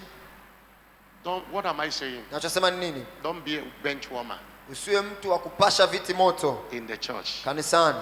Be active, Kuwa hai serving the Lord. ukimtumikia Job Mungu. 36 verse 11. Ayubu 11. If they will obey him and if they Kama will obey and serve him, watamsikia na kumtumikia, they will spend their days in prosperity watapisha siku zao katika mafanikio and your na years miaka yao in pleasure. katika utele, katika Stand furaha. up on your feet. Simama kwa miguu yako. Somebody bless, shout amen. Simama, umebarikiwa, sema amina. Somebody bless, shout Sema amen. amina. The keys are inexhaustive. You can't. Funguo This ziko service is not nyingi, enough. hatuwezi kuzimaliza kwa siku ya leo tu. To enjoy an open door, another key is Ufunguo mwingine wa kufurahia milango leo wazi ni always engage angels of open door through prayers. wakati wote watumie malaika wanaofungua milango kupitia maombi. Always engage. Watumie. You can call it number 6. Always engage. Unaweza kuita namba 6, watumie. Angels of open door through prayers. Malaika wanaofungua milango kupitia maombi. Lord, as I'm going today, open doors for me. Send your angels. Bwana, napoenda leo, tuma Let malaika everything work wako out well. wanifungulie Let milango. favor answer. Always engage the angels of open doors Wakati wote watumie malaika wanaofungua milango through prayers. kupitia maombi. You know, when the people prayed, Unajua watu wanapoomba, angels went to the prison and opened the door. watu walipoomba, malaika walikwenda gerezani na kufungua milango. In Acts chapter 12, and Peter came out. Matendo 12. Angels are messengers, are ministering spirit. Malaika ni wahudumu, When roho we- zinazohudumu. When we pray to God, Tunapoomba kwa Mungu, angels are deployed Malaika wanaachiliwa to open doors for you. kutufungulia milango. Don't stop praying. Usiache kuomba. You are going for business trip, pray. Unaenda kwenye shughuli ya kibiashara, omba. Before you go for your business tomorrow, pray. Kabla hujaenda kwenye biashara yako Lord, I kesho, want to enjoy omba. open doors today. You will see business, you will see customers as never before. Na utaona wateja kuliko huko nyuma. Don't mind what your colleague or your neighbor in market is doing. Focus in prayer. Usijali wenzako Focus pale in doing majirani what kwenye is biashara wanafanya, wewe jitoe kwenye maombi. They were the one that will be surprised. Utashangaa. They will even be accusing you. Say, who knows what you are doing? You are not doing anything. Na Praying. majirani zako watakushangaa, hata wataanza kusema unafanya nini kupata wateja na kufanikiwa. Wataanza kusema hata wewe ni mchawi. They say, maybe they will even say you are doing ritual or anything. Watasema labda wewe ni mchawi unafanya ushirikina fulani. Because anytime you pray, Sasa kila wakati unapoomba, God deploy the angels to bring customers. Mungu anaachilia malaika wanakwenda kuletea wateja. Are you hearing what I'm saying? Unasikia anachokisema? Don't stop praying for your business. Usiache kuiombea hiyo biashara yako. Go for that, anointing them. Pia God of sprinkling. paka mafuta matakatifu hiyo biashara yako. Somebody shout hallelujah. Sema haleluya. I'm not hearing a bigger Sikia hallelujah. haleluya kubwa. There's something I shared in the first service that is important. Kuna kitu cha muhimu nilikisema ibada ya kwanza. You want doors to open for you. Unataka milango ifungue kwako? Develop and deploy your giftings and skills. Jenga na tumia karama na vipawa ulivyo navyo. Over 18:16 say a man's gift. Methali 16:10 anasema zawadi ya mtu au karama ya mtu. That gift there, in the context of reading it, talks about your divine endowment. Pale zawadi His tunamaanisha skills, karama au It kipawa makes- ulichopewa cha kiungu. It makes room for you. Sasa umpatia mtu nafasi. Your gift, your certificate might not bring you to great men, Cheti chako unaweza kipeleke mbele ya watu wakuu, but your gift can bring you. lakini karama yako inaweza The kufikisha. first time David went to meet Saul, Mara ya kwanza Daudi alipokwenda kukutana na it Sauli, was as a result that they were looking for who can play skillfully. ilikuwa ni kwa sababu alikuwa anatafuta mtu ambaye anaweza kupiga chombo cha muziki They said vizuri. the son of Jesse can play, Sema kuna mtoto wa Yese anaweza kupiga kinanda vizuri. and the same for David. Wakamuita Daudi. It was not anointing that brought him there. Sio upako ulimpeleka pale, It was not any connection, but sio skill. muunganiko, bali ule uwezo wake kupiga kinanda The vizuri. world is looking for skillful men today. Dunia inatafuta watu wenye ujuzi. The world is going digital. Dunia inakwenda kwenye digitali sasa. The world have left analog, is digital. Dunia imetoka kwenye analogi na kwenda kwenye digitali. COVID-19 came and amplified it. Hichi kirusi cha corona imesababisha udigitali usonge mbele zaidi. That you can be in your house and you shop, and everything you shop will bring to you. Kwamba unaweza kwa nyumbani kwako ukanunua vitu kwa mtandao na kila ulichokinunua ukaletewa nyumbani In kwako. most European countries and America, since last year, most of them have no open office. They are working in Katika the nchi nyingine kule Marekani, Uingereza na Ulaya, tangu kirusi hichi kitokea You have a wamejifungia skill. ndani mpaka leo You have a hawajajifungulia. skill of designing a website. Do you know where it will take you to? Je, una ujuzi wa kutengeneza website? Unajua ujuzi unaweza kupeleka mbali. You just write something in, I can design website and all that. You see many people from one person to another person. Tumeona watu wanaweza You can kudai put food on your design wakatengeneza kitu kwenye mtandao, kinasambaa kinakwenda kwa mtu mmoja kwenda mwingine, mwisho kinasambaa kinamtambulisha Your huyo mtu. skill can take you to where certificate will not take you. Ujuzi wako unaweza kupeleka mahali ambako cheti chako hakiwezi Many kupeleka. people are frustrated. I have first class. But they don't know how to do anything. Watu wengi wamechanganyikiwa kwa sababu wamefaulu viwango vya juu kwa first class vioni, lakini hawana ujuzi, hawana kitu wanaweza kufanya kwa ubora. Put the certificate down and go and learn tailoring, fashion and design. Weka hicho cheti chako chini, nenda kajifunza ufundi wa kushona vitu Go vizuri. and learn what to do one thing or the other, because you will always be needed. Nyenda ukajifunza ujuzi wa kufanya kitu kimoja ama kingine, wakati wote ujuzi utahitajika. Those that service AC here, do you know how much they make? Because there is light and there are AC everywhere. They will go and make. They have that skill to service AC, and they are making their money. They funded that service AC. Kuna wale mafundi wa AC ambao wanatengeneza AC zetu za kanisani hapa, wanapata pesa nyingi kwa sababu ya ujuzi wa kutengeneza hizi AC zetu. Please, if it is only thing you achieve this year, you will never regret it. Learn one hand work. Kama ni kitu hiki kimoja unaweza Even though ukajifunza you are mwaka working huu, for government, jifunze ujuzi mmoja, hata kama unafanya kazi serikalini. that thing you know will be working for you. Kile ambacho nakijua kitakuwa kinakutafuta. Somebody shout hallelujah. Sema haleluya. Today, people are employers of labor because of what they know. Leo watu wanaajiri wafanyakazi kwa sababu ya ule ujuzi wanaojua. There is always what to do. Wakati wote kuna kile cha wewe kufanya. We might be plaiting hair or doing people's retouching hair of ladies. You see, those demands will always come because ladies will always do that. Unaweza kuwa na ujuzi labda There are people that kutengeneza are eating on that. nywele za wadada, kwa sababu wakati wote uhitaji utakuwepo. Wadada wanapenda kutengeneza nywele, kwa hiyo soko lipo. Today, putting pancakes in the face is a business, a big time business. That's makeup business. It's Leo a hii big time business. kujipamba kwa wadada ni biashara kubwa. Unaweza Big time business. ukajihusisha kwenye hiyo It's not a biashara. small money business. Ni biashara inaingiza pesa nyingi sana. Those things we are ignored, Vitu tunavyovipuuzia hivyo, but today they have become something. lakini leo ndio vinavyoingiza pesa. What do you know to do? Unajua nini cha kufanya wewe? Don't sit down looking for a job. Go Usikae and chini tu ukitafuta kazi. develop your skills. Tengeneza, jenga ujuzi There wako. are talents God have given to you. Kuna karama ambazo Mungu amekupa, zikuze, zijenge And deploy them. na vikuze. Somebody shout hallelujah. Sema haleluya. Even in the process of doing that, money will start coming. There is no level of education you want to attend, you will not attend when you have the money. Na wakati uko unajenga huo ujuzi wako sasa, utajikuta pesa inakuja na utafikia yale malengo ya elimu unayotaka, kwa sababu ukiwa na pesa unaweza kupata elimu yote unayoitaka. Nobody Hakuna mtu that has skill that will not be marketable. mwenye ujuzi akakosa soko. That will not be marketable. Nobody that has skill that will not be marketable. Hakuna mtu mwenye ujuzi alafu akakosa soko. Somebody shout hallelujah. Sema haleluya. God will give you Mungu understanding. atakupa uelewa. I'm not hearing a bigger hallelujah. Sisikia haleluya kubwa. Wave your hand to Jesus and give Punga him, mikono yako kwa Yesu tena. give him the glory. Mpe utukufu. Give him the glory. Mpe utukufu. Oh, hallelujah. Leshokia talabalabalaba shalabalaba. In the name of Jesus Katika Christ. jina la Yesu Kristo. When we were doing youth service in Nigeria, when you graduate, and there's 1 year national youth service, Kule Nigeria Aye. ukishahitimu kuna mwaka mmoja wa kuitumikia serikali kama kijana. I did my own in Abuja. That's where Mimi I did my nilifanya utumishi But when wangu we wa are doing, Abuja. there's one lady who saw the future. Kuna binti mmoja ambaye aliona hatima Because mbeleni. as a couple, we call it, we have time.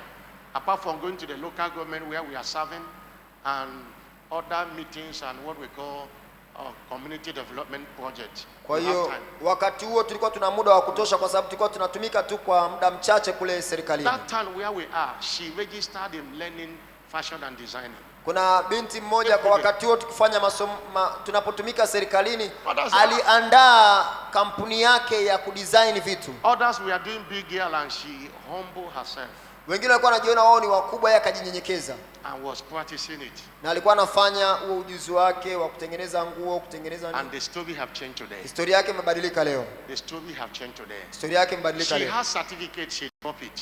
Alikuwa na cheti cha shule akakika pembeni. She went and learned skill. Akaenda akajifunza ujuzi. I believe that is feeding her today. Leo huo ujuzi wake ndio unamlisha. People of God, do something. Watu wa Mungu, fanya kitu. If it is learning how to do liquid soap, you see everywhere you see liquid soap. People are doing it and making money. Hata kama ni kutengeneza something. sabuni, jifunze, tengeneza sabuni. Doors will open for you. Milango itafunguka kwako. A word is enough for the Neno hili wise. latosha kwa mtu mwenye hekima. Somebody bless, shout a bigger Barikiwa, sema hallelujah. haleluya kubwa. Lift up your voice and give him the glory. Inua sauti yako, mpe Mungu Father, we utukufu. thank you. Baba, tunakushukuru. We give you the glory. Tunakupa utukufu. We give you the honor. We Tunakupa give you the heshima, adoration. adama. We celebrate your holy name. Tunasherehekea jina lako Be takatifu. thou exalted. Uinuliwe, Be thou magnified. utukuzwe In Jesus' name. katika jina la Yesu. I decree, Natamka, no devil will shut any door against you hauna shetani anymore. atakayefunga mlango wako. Somebody is here who is not born again. I want to pray now. Uko hapa hujaokoka, nataka nikuombee. Before I give time to pray, Kabla and I sijakupa muda wa pray, kuomba. you are here, you are not safe. Uko hapa haujaokoka. The first key to enjoy open door Ufunguo wa kwanza kupata milango iliyo wazi is the key of ni salvation. ufunguo wa wokovu. The key of salvation. Ufunguo wa wokovu. If you are not safe, Kama hujaokoka, the devil will lock you in a door. It can't be opened. shetani atakufungia katika need God that mlango opens ambao door. huwezi The kufungua. one that opens and no one shuts it. And the one that shuts, no one opens. Yesu ndiye mwenye kufungua wala hakuna afungaye. Let him come into your life, Ruhusu aingie katika maisha yako. and your life will never remain the Maisha same. yako yatabaki kama alivyokuwa Wherever mwanzo. you are, you want to be saved. Popote ulipo unataka Let me kuokoka, pray for you. njoo tukuombee. Put your hand on your chest. Weka mkono wako kifuani, Let me pray for you. nikuombee. Wherever you are. Popote ulipo. Or you want to rededicate your life Au to unataka Jesus. kutengeneza na Yesu. Can you put your hand on your chest? Weka mkono wako kifuani. Put it very well. Weke kifuani vizuri.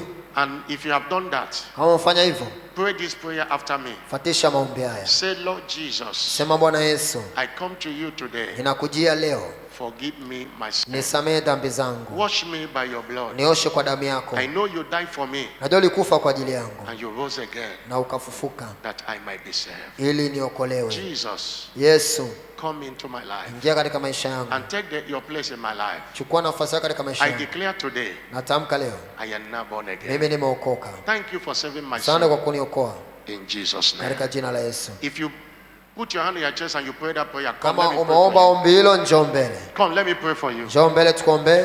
Come, let me pray for Umeomba you. ombi hilo la wokovu, Come. You pray that prayer. Come, njoo let me pray for mbele. you. Wewe ambaye umempokea Yesu kwa Pray. kusitisha sala hii, Come, njoo let me pray mbele. for you. Popote ulipo, njoo And your mbele. life will never be less. Come. Maisha yako atabaki kama Come, let me alivyo. pray for you. Wewe uliokoka, Come, let me pray for njoo you. mbele. Come, let me pray for you. Umesali sala hiyo ya kumpokea Yesu Come, Kristo let me pray for you. kwa Bwana Mwokozi wako, njoo mbele. Come, let me pray for you. Njoo mbele. You pray that prayer. Come and join. Umeomba ombi hilo. Please sit down. Sit down. Kanisa tuketi. You pray that prayer. Come. Njoo mbele wewe ambaye umeomba Come, let me pray ombi for you. hilo. And your Tukuombee. life will never remain the same. Maisha yako atabaki kama Your alivyokuwa. life will never remain the same. Maisha yako atabaki kama alivyokuwa. Alavashika teliaba.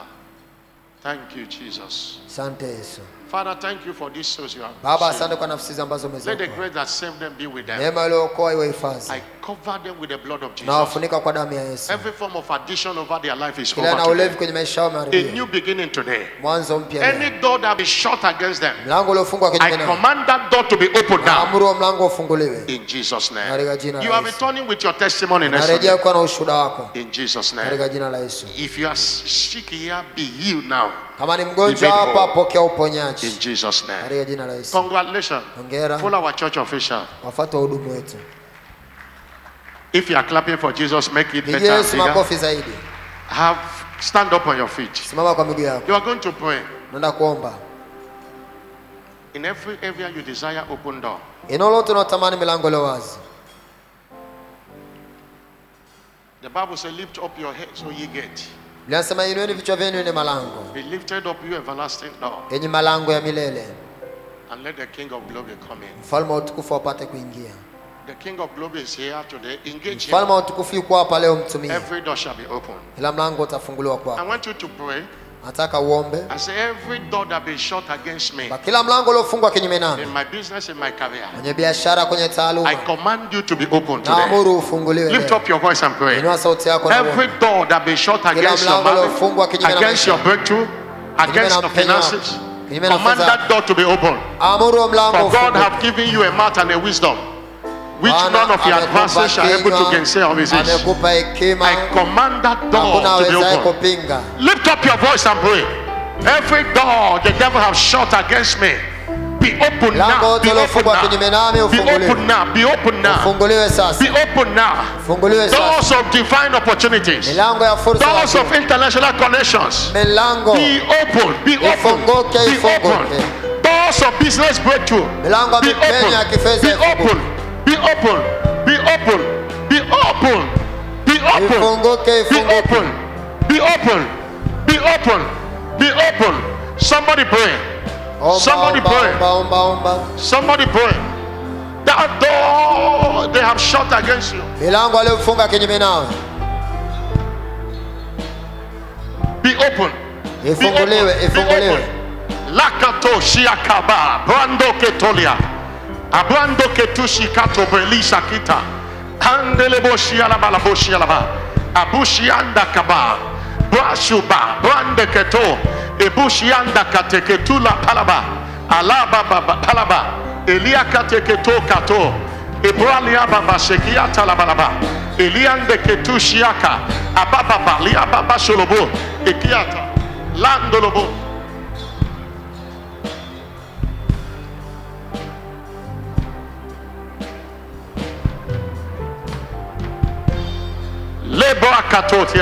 Every door that the devil has shut against anyone, Father, I command that door to be open. I command that door to be open in the name of Jesus Christ. Lift up your voice and pray now. Every area you desire open door, begin to command it. Every area you desire open door. Is it in your business? Is it in your career? Begin to command that open door. Amuru ya milango Ask ifunguke. your marital open door to happen. Ask your financial open door Milango to ya ndoa happen. ifunguke. In the name of Jesus. All through this year, Lord, doors shall be open. Doors of supernatural favor Milango ya be kibali cha open. kiungu. Doors of supernatural favor Milango ya be kibali cha kiungu open. ifunguke. Doors of supernatural favor be open. Doors of supernatural favor be open. Leshua kitoba. Alia katushi akatopo elisa kata. Ebwande katokotorobo. Ebalia babaliba. Lekito katoshi alaba. Abalia babakatokoto. Ebrande keteki atalaba. Ayulianda katalaba. Abratsuli katobo elisha. Ebranda kateketa. Obreketo kalebale balaboshi alaba. Ababa balabalia sholobolia. Andoki atoliba. Balisha lia balaba.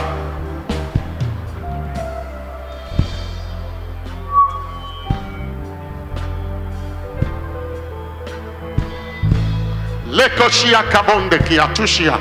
Abababalaba katoko teki atakatoke tulia. Andelia baba sholobo. In the name of Jesus Katika Christ. jina la Yesu Kristo. You believe God heard your declaration? Shout a Naamini louder Mungu amen. amesikia, sema amina.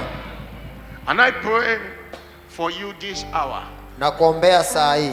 that door the devil have shut against you Ule mlango ambao shetani amefunga kinyume nao. in your business, in your Kwenye career, biashara, kwenye in your taaluma, marital life, katika in ndoa, every aspect of your life. eneo lote la maisha yako. I command them to be open now in Amuru the hiyo name of milango Jesus ifunguke Christ. sasa kwa jina la Yesu. And that doors that the devil have opened Hiyo milango ambayo shetani to amekufungulia siphon what belongs to you, kukuibia kile to cha kwako, afflict you, kukutesa, in the name of Jesus, katika jina la Yesu. that door is closed now in Hiyo the name milango of Jesus Christ. imefungwa. I decree Natamka from henceforth all through kuanzia sasa this year 2021 and beyond, mwaka wote 2021 na you shall kuendelea, enjoy open door utafurahia blessings. milango iliyo wazi. You shall enjoy open door miracle Utaona milango jobs. iliyo wazi. You shall enjoy marital open doors. Utafurahia milango iliyo wazi You kwenye shall ndoa. enjoy financial open doors. Utafurahia milango iliyo wazi kwenye You shall pesa. enjoy breakthrough on every Utafurahia side. mipenyo pande In your zote. business, you shall Kwenye enjoy biashara open utafurahia doors. mipenyo. I decree open doors Natamka milango iliyo of wazi business connections in the name of Jesus. ya muunganiko wa I decree kibiashara. open doors Natamka milango iliyo of wazi international connection for you ya in the name of muunganiko wa Jesus. kimataifa. By this open door blessings today, Hii milango ya wazi ya leo, that your business is going hiyo internationally. biashara yako inakwenda kuwa It's kimataifa. going to be a global business from Inakuwa biashara today. ya kimataifa. It's leaving the shores of Tanzania to another nation. Unakwenda To maeneo another mengine ya nation. nchi kutoka It's Tanzania. leaving Africa to Europe. It's leaving here to America. Unaondoka In hapo the unaenda name Marekani of Jesus katika Christ. jina la Yesu. And not hear me the louder Sisikia amen. amina kubwa. I decree Natamka in the name of Jesus Christ of Nazareth, katika jina la Yesu wa Nazareti, everywhere you turn to, kila mara utakapogeukia you shall not be rejected. hautakataliwa, Because doors have been opened for you. kwa sababu milango imeshafunguliwa kwako. No one will reject you in the Hakuna name of atakaye Jesus. kukataa kwa jina la Yesu. No one will resist you in the name Hakuna of Jesus atakaye Christ. kupinga kwa jina la Yesu. Everything will work out well for you. Kila kitu kitafanikiwa The kwako. commission to which you belong enjoys open doors. Huduma uliopo inafurahia milango iliyo Open wazi. doors, no matter the nation. Pasipo In kujalisha Africa, nchi iliyopo. open doors. Kwenye Afrika tunafurahia In milango America, iliyo open wazi. doors. Marekani milango iliyo wazi. In Europe, open doors. Ulaya milango iliyo In wazi. Asia, open doors. Asia milango iliyo wazi. Go and enjoy open Nenda ukafurahia doors. milango iliyo wazi.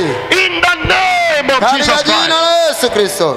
And by these open doors, Na kwa milango hii iliyo wazi you shall experience turnaround blessings. utafurahia baraka za mgeuko. All the hanging answers to your prayers, Maajabu yanayoning'inia maombi they yako. are released to you in the name of Jesus Yanaachiliwa kwako Christ. kwa jina la Yesu. I decree that this week shall be your week of open door Natamka wiki hii blessings. itakuwa ni wiki ya He baraka za said milango he's the iliyo one wazi. that openeth and no one shuteth. Hasa ndiye anayefungua, hakuna And afungua. every door God have opened Kila for you and mlango will ambao open for Mungu you, amekufungulia na no devil atakaofungua. will shut it in the name Hakuna of Jesus. shetani anayeweza kuufunga. That business breakthrough you are enjoying, Huo mpenyo wa biashara unaofurahia. no devil will stop it in the name of Jesus. Atakaofunga. That promotion, no devil will demote you anymore. Kuinuliwa, hakuna shetani atakaofunga. It shall be from glory to glory. Kama toka utukufu na Not better utukufu. last year in your life. Hakuna mwaka jana Not ulio bora better kwako. yesterday's story in your Hakuna jana life. iliyo bora kwenye maisha Because the yako. path of a Kwa sababu justified njia mwenye is haki like a shining ni kama light nuru ing'aayo. that shine more and Inaong'aa more zaidi na and zaidi. more unto the perfect day. Hata mchana In mkamilifu. the name of Jesus Katika Christ, jina la Yesu it shall Kristo. be more and more. Itakuwa ni zaidi na It shall be zaidi. from glory to Kutoka glory. utukufu hata utukufu. So shall it be. Ndivyo itakavyokuwa. Somebody shout a louder Sema amen. amina kubwa. Clap your hand for Jesus Pige Bwana Yesu and makofi. have your seat. Na keti tafadhali. Package your Thanksgiving offering now. Andaa ile sadaka yako ya Or shukrani you have ya not given pamoja. any of the offerings. Na kama Any hujatoa of, sadaka, you have not given your worship offering. hujatoa sadaka ya kuabudu, Please, you drop it at the same time. tutatoa kwa pamoja. In our Thanksgiving service like this, know that every last Sunday of the month, Tambua kwenye ibada za mwisho wa mwezi kama hivi za we shukrani, give our worship offering and give our Thanksgiving offering. tunakuwa tunatoa sadaka yetu ya kawaida ya ibada na ile sadaka ya shukrani ya pamoja Learn to tunatoa do that mwishoni. and you will never regret your deed. Nafanya hivyo na utajuta kwa nini umefanya. Everybody stand up on your feet. Kila mtu asimame juu kwa miguu. Father, we give our Thanksgiving offering now.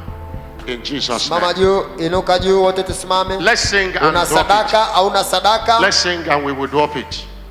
Simama We'll drop juu, it before we tuimbe close. alafu tunaitoa sadaka. Please, everybody stand up, dance. Kila mtu asimame. Una Doors sadaka are au una open. sadaka? Simama juu. Manifestation of open doors comes through praise. When Paul and Silas prayed, Na milango ile wazi doors were open inafunguka kupitia sifa. Paulo na Sila waliposifu, and they were rescued. milango ilifunguka na wao wakawekwa huru. Let's sing. Tuimbe kwa karibu. Oh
and rejoicing shall be the order of the day in your itakuwa life. sehemu ya maisha yako. No more sorrow and depression over your Hakuna life. huzuni tena na kuchanganyikiwa kwenye maisha The yako. month of February Mwezi wa pili shall be your month of reward. utakuwa mwezi wa A thawabu, month of bountiful harvest. mwezi wa mavuno You have tele. sowed seed in prayer in Umepanda January. mbegu katika maombi mwezi The wa kwanza. harvest continues in the name Mavuno of Jesus Christ. yanaendelea katika jina la Yesu. You have seen the end of January. Unaona mwisho wa mwezi wa You will kwanza. see the end of this year. Utaona mwisho wa mwaka huu na This zaidi. year will not see your Mwaka end. huu utaona mwisho wako. Nor any member of your family. Wala mshirika wote wa familia Somebody yako. say louder, Sema amina amen. kubwa.